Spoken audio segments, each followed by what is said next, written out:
Over the last two videos, we looked at some techniques to create drop-down lists filtered with live Sage Intacct data.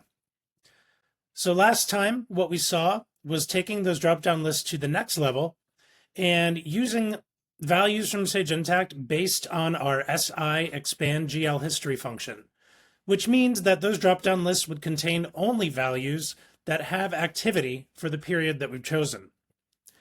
Now we're going to finish this out with our next level example.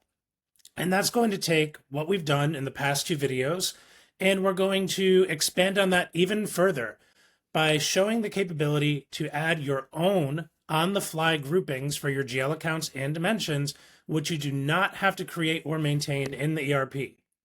So what are some of the outcomes?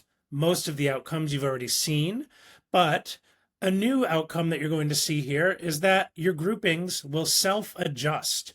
So you have virtually limitless flexibility in Excel to define the criteria for what makes up your grouping. And they'll be as dynamic or as granular as you wish. And some of the impacts, you're going to have massive agility because you don't have any need to create or maintain groupings in the ERP or forget to maintain them. There's going to be no time wasted seeing values that don't have activity, and you're going to have extreme flexibility to spot any errors or irregularities in your ERP data. Well, let's look at how we do this. All right, so first of all, you don't necessarily have to break your process up into chunks like I do, but I'm somebody who likes to see each step of the process and be able to trace it back. So I do break it up into chunks, and that's what I'm going to show. The drop-down lists that we have before are right here underneath my blue section, which I'll talk about in a second. And in these drop-down lists, this is simply, again, our SI expand GL history. So this is returning the GL accounts or the particular dimensions that actually had activity for the period that we chose.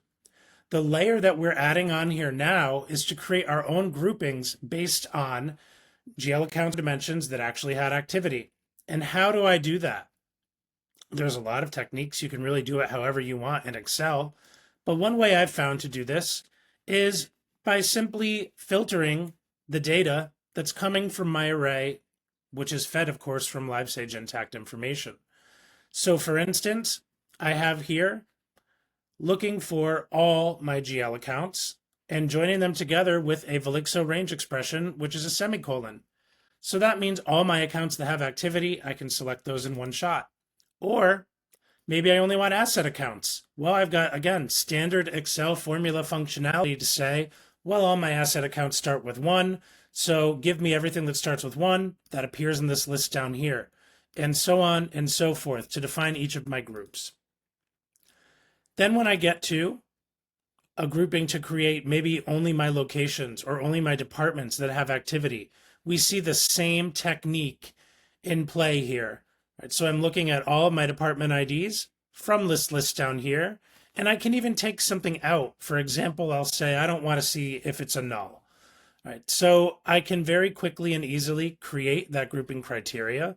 The semicolon will join them together so that Velixo will say anything in this list, and my user is going to be able to make a selection that is a friendly name to them and won't have to know anything about how this was created.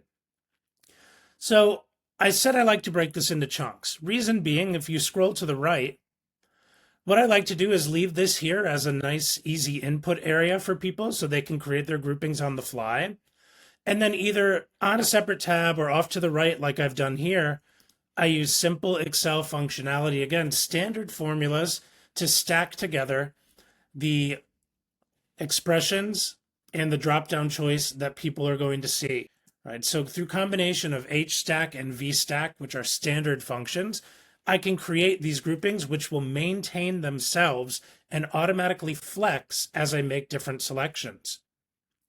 What's the end result here? The end result is that this tab, again, maintains itself. If changes happen in the ERP, it refreshes, and I get new information in all of these areas that you see me scrolling through. If I add a new grouping over to the left, that automatically gets picked up as a selection in my dropdown. So I have fully dynamic capability with simple Excel inputs. And then if I look at my end result here, again, my drop-down selections are coming from that tab. If I take a look at what's being used in the data validation here, you see that it's fed from right here. So this is live dynamic. Again, if I were to change something and say, let me look at January 2020 instead of the entire date range that I had here before. As I change the dates, of course, everything is morphing here, right? Including my options back here. These all expanded and contracted automatically. My groups that pick up everything only contain the dimension values that actually have activity and the accounts that only have activity.